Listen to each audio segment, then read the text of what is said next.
Hello everyone from this side Adarsh Kumar. आज हम RRB ALP CPT 2 technician NTPC RRB SI जैसे exam में जिस टाइप के साइंस के क्वेश्चन पूछे जाते हैं उनको हम 1 बाय 1 कवर करेंगे इस वीडियो में। ठीक है, इनका जो भी आपके पॉसिबल आंसर होंगे उनको आप कमेंट सेक्शन में आंसर करने की कोशिश करें। ठीक है, फर्स्ट क्वेश्चन यहाँ से पूछा जा रहा है आपसे कि नाभिकीय ऊर्जा प्राप्त करने हेतु आवश्यक क्या है। ठीक है, ये आरआरबी टेक्नीशियन 2019 का क्वेश्चन है। आपका ऑप्शन नंबर ए दे रखा है क्रोमियम, बी है आपका सिलिकॉन और सी है यूरेनियम और डी है एल्युमिनियम। यहाँ पे कौन सा आपका करेक्ट आंसर होगा? यहाँ पे जो करेक्ट आंसर है वो आपका यूरेनियम है। ठीक है, यूरेनियम आपका क्या है, एक नाभिक की ऊर्जा का स्रोत है। ठीक है, यूरेनियम के आपका न्यूक्लियर फिजन से हमें क्या मिलता है, आपका नाभिक के विखंडन से हमें नाभिक की ऊर्जा की प्राप्ति होती है। तो ऑप्शन नंबर हमारा इसके लिए सी आपका करेक्ट है। ठीक है, अगले क्वेश्चन में आते हैं। तो नेक्स्ट क्वेश्चन में यहाँ से पूछा जा रहा है कि ऊर्जा के सभी रूप में अंततः स्रोत किसे माना जाता है। ठीक है, ऊर्जा के जितने भी आपका स्रोत है, ठीक है, जितने भी रूप हैं उनका अंततः प्राइमरी सोर्स आपका किसको माना जाता है। ए बोला गया है आपका, ये आरआरबी टेक्नीशियन 2019 का क्वेश्चन है। ए आपका बोला गया है कोयला, बी है परमाणु, सी है जल और डी है आपका सूर्य। कौन सा यहाँ पे सही आंसर होगा? यहाँ पे जो करेक्ट आंसर है वो ऑप्शन नंबर डी है, सूर्य। ठीक है, सूर्य आपका प्राइमरी सोर्स ऑफ एनर्जी माना जाता है। मुख्य आपका सोर्स ऑफ एनर्जी आपका कौन है, तो सूर्य होता है ना। सूर्य से जो ऊर्जा आती है उसी की ऊर्जा की वजह से हमें क्या मिलती है कि फोटोसिंथेसिस के लिए प्लांट को, पौधों को आपका जो होता है कि एनर्जी मिलती है और वो आपका फोटोसिंथेसिस करके अपना फूड बनाते हैं और बड़े होते हैं। तो फिर जा करके हर्बीवोर उनको खाते हैं, मतलब कि जो घास खाने वाले जो आपके जीव जंतु होते हैं वो उनको खाते हैं, और हमें जो पेड़ पौधे होते हैं उनसे ही आपका फल फ्रूट ये सब भी मिलती हैं। ठीक है, और फिर हमारा भी आपका ग्रोथ होता है। ठीक है, कुछ इस प्रकार से जो है कि सूर्य ही आपका प्राइमरी सोर्स ऑफ एनर्जी होता है। आपका यहाँ पे हमारा ऑप्शन नंबर डी करेक्ट है। आते हैं नेक्स्ट क्वेश्चन पे। यहाँ पे पूछा जा रहा है आपका कि शारीरिक कार्यों को करने के लिए किस प्रकार के ऊर्जा का उपयोग किया जाता है। ठीक है, शारीरिक कार्यों को करने के लिए आपका किस प्रकार का ऊर्जा का उपयोग किया जाता है। आरआरबी एएलपी 2019 का क्वेश्चन है। आपका विद्युत ऊर्जा ए ऑप्शन है, बी आपका सौर ऊर्जा, सी आपका पेशीय ऊर्जा और डी है रासायनिक ऊर्जा। यहाँ पे कौन सा करेक्ट आंसर होगा? शारीरिक कार्यों को करने के लिए हमें पेशीय ऊर्जा की ज़रूरत होती है ना, मांसपेशियों की ऊर्जा की ज़रूरत होती है। ठीक है, तो ऑप्शन नंबर यहाँ पे आपका सी करेक्ट है इस क्वेश्चन के लिए। ठीक है, अब नेक्स्ट क्वेश्चन पे आते हैं। तो नेक्स्ट क्वेश्चन पे यहाँ पे पूछा जा रहा है इनमें से कौन नवीकरणीय ऊर्जा है। ये जो आपके चार ऑप्शन दे रखे हैं इनमें से नवीकरणीय ऊर्जा का स्रोत बताना है। ये बोल रखा है कोयला, बी है आपका सौर ऊर्जा, सी आपका प्राकृतिक गैस और डी है पेट्रोल। कौन सा यहाँ पे सही आंसर होगा? नवीकरणीय ऊर्जा स्रोत वैसे ऊर्जा स्रोत है जिसको पुनः आपका प्राप्त किया जा सकता है। ठीक है, तो हमारा ये सौर ऊर्जा जो होता है हमें डेली प्राप्त होता है। ठीक है, तो सौर ऊर्जा का हम रूपांतरण विद्युत ऊर्जा में कर लेते हैं, तो इससे हमें विद्युत की आपूर्ति की जाती है। तो इस प्रकार से सौर ऊर्जा जो है एक पर आपका नवीकरणीय ऊर्जा का स्रोत है। कोयला का एक बार यूज कर लेंगे तो वो खत्म हो जाता है। प्राकृतिक गैस और पेट्रोल ये सब भी आपका खत्म होने वाले एग्जॉस्टेबल गैस हैं। ठीक है, ऑप्शन नंबर हमारा बी सौर ऊर्जा नवीकरणीय ऊर्जा स्रोत में आएगा। ठीक है, अगले क्वेश्चन में आते हैं। तो नेक्स्ट क्वेश्चन में यहाँ से पूछा जा रहा है जब प्रतिरोधक श्रेणी क्रम में संयोजित होते हैं तब कुल प्रतिरोधकता होता है। ए आपका बोलती है बढ़ती है, और बी है आपका घटती है, सी है आपका समान रहती है और डी है इनमें से कोई नहीं। ठीक है, कौन सा ऑप्शन यहाँ पे सही होगा?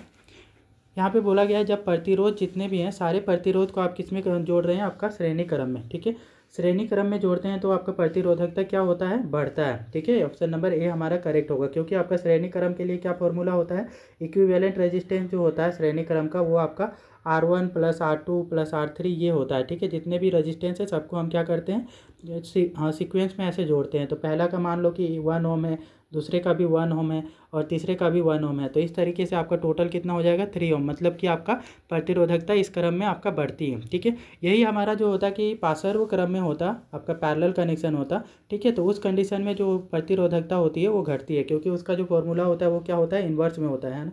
R equivalent is equal to 1/R equivalent is equal to 1/R1 + 1/R2 + 1/R3 + 1/R1 Rn तक। ठीक है, कुछ इस टाइप से आपका सीक्वेंस इसका चलता है। जितने भी आपका रेजिस्टेंस होते हैं सबको आप क्या करते हो, इन्वर्स में लेकर के उनका सम करते हो, और फाइनली ये जो कैलकुलेशन होता है उसका इन्वर्स करके हम क्या निकाल लेते हैं, आपका इक्विवेलेंट रेजिस्टेंस पैरेलल कनेक्शन में निकालते हैं। ठीक है, उस क्रम में घटती है। तो दोनों ही पॉइंट याद रखेंगे, श्रेणी क्रम में बढ़ती है आपका टोटल प्रतिरोधकता और पार्श्व क्रम में घटती है। ठीक है, यहाँ पे हमारा ऑप्शन नंबर ए करेक्ट होगा। अगले क्वेश्चन में आते हैं। तो नेक्स्ट क्वेश्चन पे यहाँ से पूछा जा रहा है पृथ्वी पर ऊर्जा का सबसे विशाल स्रोत है। ठीक है, जो पृथ्वी में आपका विशाल स्रोत ऊर्जा का कौन है? ए बोला गया है सूर्य, बी है आपका लकड़ी, सी है आपका चंद्रमा, डी है कोयला। कौन सा आपका है कि विशाल स्रोत है पृथ्वी के लिए ऊर्जा का?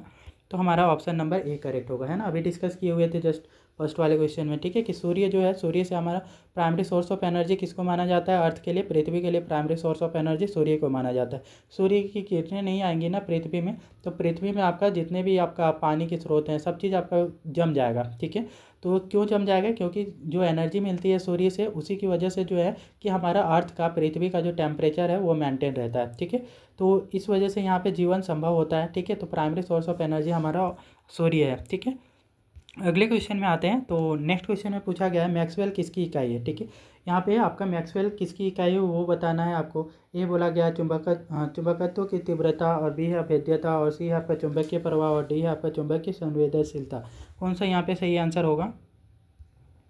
ऑप्शन नंबर सी सही है, ठीक है। चुंबकीय प्रवाह का जो है कि इकाई क्या होती है, ये मैक्सवेल होती है। ये याद रखने वाली पॉइंट है, चुंबकीय प्रवाह की इकाई मैक्सवेल होती है, ठीक है। अगले क्वेश्चन में आते हैं। तो नेक्स्ट क्वेश्चन पे यहाँ से पूछा जा रहा है डेनमार्क को कहा जाता है, ठीक है। डेनमार्क जो देश है इसको आपको क्या कहा जाता है? ए बोला गया है उद्योगों का देश, बी है आपका क्या जल विद्युत का देश, और सी है पवनों का देश, और डी है खनिज पदार्थों का देश। कौन सा यहाँ पे सही आंसर होगा?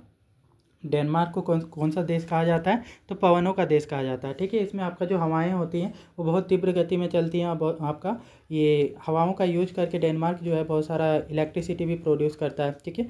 तो इलेक्ट्रिक एनर्जी का प्रोडक्शन इसी पवनों का, जो पवन ऊर्जा होती है उसके रूपांतरण करके करता है, ठीक है। तो ऑप्शन नंबर सी हमारा इसके लिए करेक्ट है। अगले क्वेश्चन में आते हैं। तो नेक्स्ट यहाँ पे आपसे पूछा जा रहा है निम्नलिखित में से कौन सा सामान्य उपकरण म्यूचुअल प्रेरण के सिद्धांत के आधार पर काम करता है, ठीक है। म्यूचुअल प्रेरण के सिद्धांत पे आपका कौन सा उपकरण है, कौन सा डिवाइस है जो काम करता है? ए बोला जा रहा है ट्यूबलाइट, बी है आपका ट्रांसफार्मर, सी है फोटोडायोड, और डी है आपका एलईडी। कौन सा यहाँ पे सही आंसर होगा?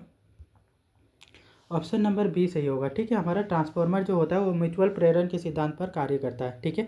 तो ये याद रखना है, ठीक है। ये पॉइंट को याद रखने है कि म्यूचुअल प्रेरण के सिद्धांत पर ट्रांसफार्मर काम करता है। ऑप्शन नंबर बी है, ठीक है। अगले क्वेश्चन में आते हैं। तो नेक्स्ट हमें यहाँ पर पूछा जा रहा है सौर सेल बनाने के लिए किस धातु का प्रयोग किया जाता है, ठीक है। कौन से धातु का उपयोग करते हैं आपका सौर सेल बनाने के लिए? ए बोला गया है आपका स्टील, बी है आपका सिलिकॉन, और सी है अभ्रक, और डी है आपका शीशा। कौन सा सही आंसर होगा यहाँ पे? यहाँ पे जो हमारा सही आंसर होगा वो आपका कौन सा हो जाएगा? सिलिकॉन हो जाएगा, ठीक है। सिलिकॉन जो होता है, सिलिकॉन का हम उपयोग करके सौर सेल बनाते हैं, ठीक है। तो याद रखना है ये एक सेमीकंडक्टर है, उपधातु है, ठीक है। उपधातु का उपयोग करके हम सौर सेल बनाते हैं। सिलिकॉन, जर्मेनियम, ठीक है, इन सब चीज़ों का यूज करते हैं, ठीक है। उपधातु का उपयोग किया जाता है, ठीक है। तो ऑप्शन नंबर हमारा 20 के लिए सही है। ये छोटे से वीडियो में हमने 10 क्वेश्चन को कवर किया है। यदि ये वीडियो आपको अच्छी लगी है तो कृपया वीडियो को लाइक करें, शेयर करें और चैनल को सब्सक्राइब कर लो।